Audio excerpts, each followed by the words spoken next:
안녕하세요. 올라운드 재테커입니다. 최근 시장의 심리를 얼어붙게 만들었던 일본은행의 금리 인상 이슈가 지나가면서 다시 증시가 살아나는 모습입니다. 지난 금요일 세마녀의 날인 선물 옵션 동시만 기일도 지났으니 다음 주 월요일부터는 조금 안정적인 시장이 펼쳐질 것으로 예상해 봅니다. 이런 증시에 일시적인 흔들림이 있을 때마다 저는 고민을 많이 하게 됩니다. 왜냐면 큰 수익을 냈더라도 이걸 지키지 못하면 소용없기 때문이죠. 그래서 오늘은 안정적이고 시장 전체를 커버하면서도 안정적으로 고수익을 낼 수 있는 포트폴리오 매매 방법을 소개해 드리려고 합니다. 내용이 길어서 총 3편에 걸쳐 공개할 예정이고 그 중에서 오늘은 투자 비중에 대한 이야기를 해보려고 합니다. 그럼 오늘도 보시기 전에 구독, 좋아요, 알림 설정 부탁드리고 바로 시작하겠습니다. 지난 영상에서 M7에 집중 투자하는 매그스와 QLD 조합에 대해서 시뮬레이션 해드렸었습니다. 최근 5년간을 시뮬레이션 했는데 하락기도 있었지만 워낙 매그니피센트 7의 급등기라서 M7 집중 투자 포트의 성과가 좋았습니다. 그런데 이 포트의 단점은 빅테크의 약세기에 속절없이 하락을 맞게 된다는 점입니다. 그래서 위험 해지를 하는 전략이 필요합니다. 현재 미국 증시에 상장된 수많은 ETF들 중에 시장의 주요 부분을 커버해주는 대표 ETF 7가지의 커버리지를 표현한 그림입니다. 먼저 S&P 500은 미국 주식시장 전체와 동일한 의미를 가집니다. 그중 기술주들 100개를 모은 게 나스닥 100 지수이며 이 중에서 매그니피센트 7만 모은 게 M7 지수입니다. M7 중에서 엔비디아와 다른 반도체 관련주 30여 개를 묶어놓은 지수는 SOX라고 부르는 반도체 지수가 있습니다. 여기서 커버가 되지 않는 종목들 중 미국 대형은행과 카드사 보험사 등이 들어가는 파이낸스 섹터에 XLF ETF가 있고 미국 대형 제약회사 바이오, 헬스케어를 망라한 ETF가 XLV입니다. 마지막으로 주식시장이 아닌 원자재 시장에서 대표 위험 회피 자산인 금을 커버하는 GLD라는 ETF가 있습니다. 이렇게 7개의 ETF만 사도 시장의 주요 종목들은 어느 정도 커버가 되는 모습입니다. 그리고 이렇게 투자하면 가장 많이 중첩되는 부분이 엔비디아라서 엔비디아와 같은 1등 주식의 비중도 어느 정도 확보가 가능합니다. 다시 한번 시장을 대표하는 ETF들을 정리해보면 나스닥 100 지수는 QQQ나 QQQM, S&P 500은 스파이나 스파이M, 반도체 지수는 SOXX, M7은 매그스, 파이낸스 섹터는 XLF, 바이오 헬스케어 섹터는 XLB, 금은 GLD입니다. 그렇다면 어떻게 투자하는 것이 이들의 황금 비율이 될 수 있을까요? 이래서 이번에는 상관계수를 한번 비교해 보려고 합니다. 기준은 나스닥 100 지수 ETF의 대표인 QQQ로 잡고 MDD와 2020년 1월 2일 이후 5년 누적 수익률을 정리했고 둘 사이의 상관계수를 측정해 봤습니다. QQQ와 스파이를 먼저 비교해보면 QQQ는 5년 누적 수익률 185.5%로 거의 3배가 오르는 훌륭한 퍼포먼스를 보여줬지만 2022년 1월부터 11월까지 이어진 하락장에서 최대 낙폭이 마이너스 64.3%로 마이너스 전환은 하지 않았지만 80%이던 수익을 거의 다 잃는 아픔을 겪었었습니다. 반면 종목의 숫자가 더 많은 스파이는 누적 수익률은 110% 정도로 QQQ에 못 미치지만 MDD가 마이너스 37%로 QQQ에 비해 매우 안정적입니다. 둘 사이의 상관계수는 0.94로 상관성이 매우 높다고 볼 수 있는 0.7 이상이기 때문에 거의 같이 움직인다고 볼 수 있습니다. 이번에는 반도체 지수 ETF인 속스와 비교해 보겠습니다. 속스는 누적 수익률 251%로 QQQ보다도 월등한 수익률을 보여주었습니다. 하지만 MDD가 97.6%로 2022년 1월 수익률을 다 까먹을 수준까지 내려갔던 경험이 있습니다. 둘의 상관계수는 0.89로 QQQ와 스파이 사이의 상관계수보다는 낮지만 꽤나 높은 계수를 보여주고 있습니다. 세 번째로는 매그스와 비교를 해보려고 했지만 매그스가 상장이 비교적 최근이라서 22년 하락장을 반영하지 못했습니다. 그래서 비교적 성격이 비슷한 ETF인 MGK와 비교해봤습니다. MGK는 성장형 대형주 ETF로 나스닥 100 종목 외에도 일라일리 같은 대형 제약주나 JP모건 등 금융주도 포함을 하고 있습니다. 둘의 상관계수는 앞서 본 두 종목보다도 훨씬 높은 0.99로 거의 동일하게 움직인다고 볼 수 있습니다. 그래서 누적 수익률과 MDD도 비슷한 수준입니다. 갈색 선인 매그스의 수익률을 보면 MGK만큼은 아니지만 매그스도 누적될수록 QQQ와 유사한 수익률을 보여주는 것이 확인됩니다. 네 번째는 금융섹터 ETF인 XLF입니다. XLF는 기술주 중심의 나스닥 100과는 그래프로만 봐도 상관성이 확 떨어지는 게 보입니다. 개수가 0.66까지 하락했고 누적 수익률 76.4%로 QQQ의 절반밖에 되지 않습니다. 하지만 MDD는 마이너스 29.7%로 이것 또한 절반밖에 되지 않습니다. 그만큼 변동성이 낮다는 의미로 하락장에 전체 계좌의 수익률을 어느 정도 방어해 줄 것으로 보입니다. 다섯 번째는 바이오 헬스케어 섹터 XLB입니다.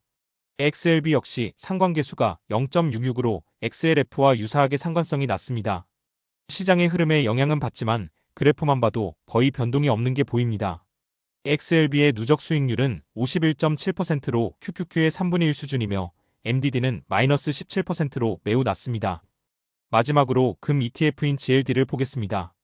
GLD는 상관계수가 0.14로 둘은 아예 관련이 없다는 것을 의미합니다.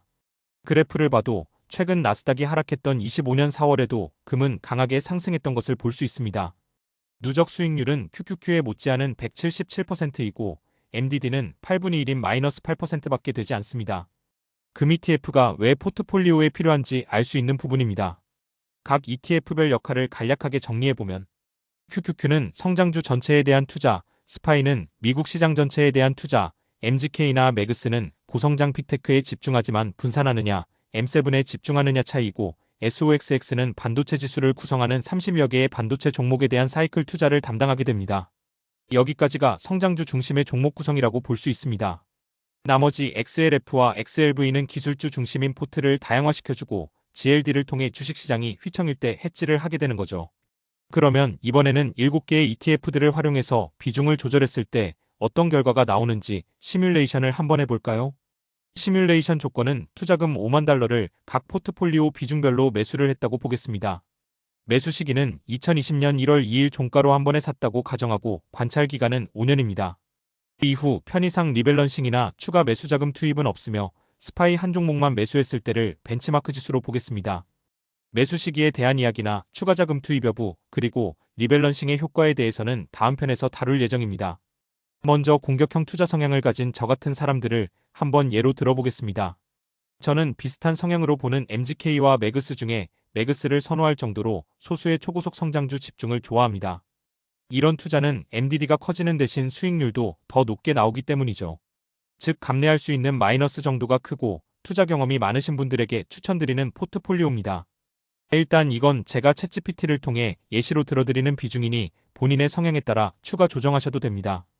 공격형 투자 성향인 경우에는 QQQ, 매그스, 속스같이 변동성이 크고 수익률이 높은 종목을 75% 이상 담는 게 좋습니다.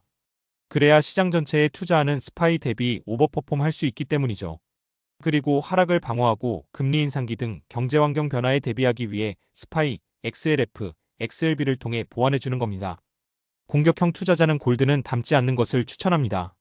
골드가 최근에 많이 오르긴 했지만 정체할 때는 꽤나 오랜 기간 횡보하는 경향이 있어서 기회비용 손실이 일어날 수 있기 때문입니다. 자, 앞서 본 공격형 투자 비중대로 5만 달러를 투자했다면 5년 누적 수익률은 어떨까요? 스파이 한 종목만 투자한 게 110% 정도 수익인데 이보다 1.5배가 넘는 172% 수익률이 나왔습니다. MDD가 스파이보다 좀 높기는 하지만 마이너스 37% 수준으로 견딜만한 수준입니다.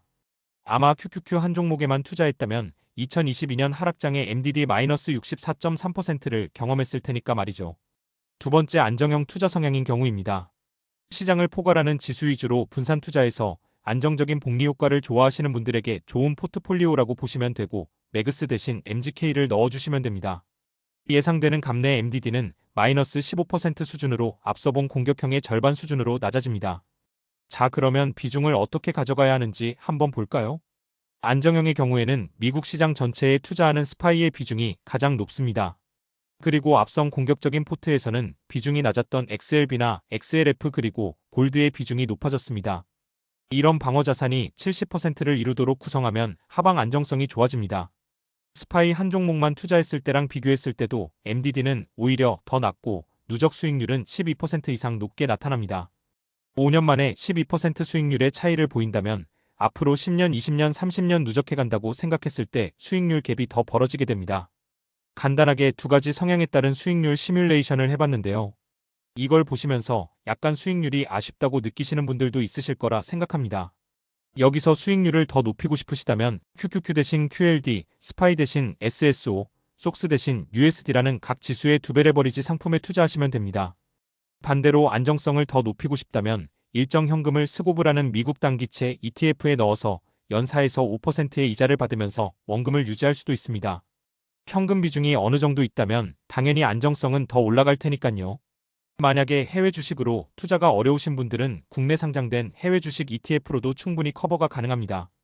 QQQ는 타이거 미국 나스닥 100, 스파이는 타이거 미국 S&P 500, 속스는 타이거 미국 필라델피아 반도체, 매그스나 MGK는 타이거 미국 팡플러스, 타이거 미국 테크탑 10, 그리고 GLD는 타이거 골드 등이 있습니다. 미래에셋 자산운용의 타이거만 예로 들어드렸지만 KB자산운용 라이즈나 삼성자산운용 코덱스도 매우 좋은 상품들이 많으니 참고해보세요. 다만 XLF나 XLB 같은 미국 은행이나 바이오 종목만으로 구성된 국내 ETF는 없으니 다른 대안을 찾아봐야 할 것 같습니다. 지금까지 장기적으로도 흔들리지 않고 투자할 수 있는 ETF 7종류 포트폴리오 전략에 대해서 한번 알아봤습니다. 우리는 이미 정답을 알고 있습니다. 하지만 꾸준히 하는 게 정말 어렵습니다. 그러기 위해서는 목표를 세우고 투자를 기록하는 습관이 매우 중요합니다. 개인 투자자의 최대 강점은 시간입니다. 지수 기반의 장기 우상향 자산에 시간을 길게 가져가면서 무조건 승리하는 싸움을 해야 합니다. 앞으로 저도 개별주 레버리지 종목들의 비중을 줄이고 이 7종목 위주로 포트를 꾸려나갈 생각입니다. 당분간 저의 블로그나 유튜브 게시글로 공개해서 연재해볼 예정이니 참고하세요. 다음 영상에서는 오늘 공개해드린 종목 선정 배경과 비중에 대한 이야기의 다음 스텝으로 추가 매수 타이밍과 공포 탐욕 지수를 활용하는 방법에 대해서 이야기하려고 합니다. 그리고 세 번째 영상에서는 중간에 리밸런싱을 통해 일부 차익 실현을 하면서 복리 수익을 내는 방법에 대해서 이야기 드리겠습니다. 둘 모두 시뮬레이션 결과도 함께 넣어서 가시적인 결과를 보고 판단이 가능하도록 하겠습니다. 오늘 영상 내용 어떠셨나요? 저는 늘 모든 분들의 성공 투자를 기원합니다. 다만 모든 투자의 책임은 본인에게 있으니 감당 가능한 만큼 투자해서 큰 수익 내시길 바랍니다. 그럼 다음 영상을 가지고 돌아오겠습니다. 감사합니다.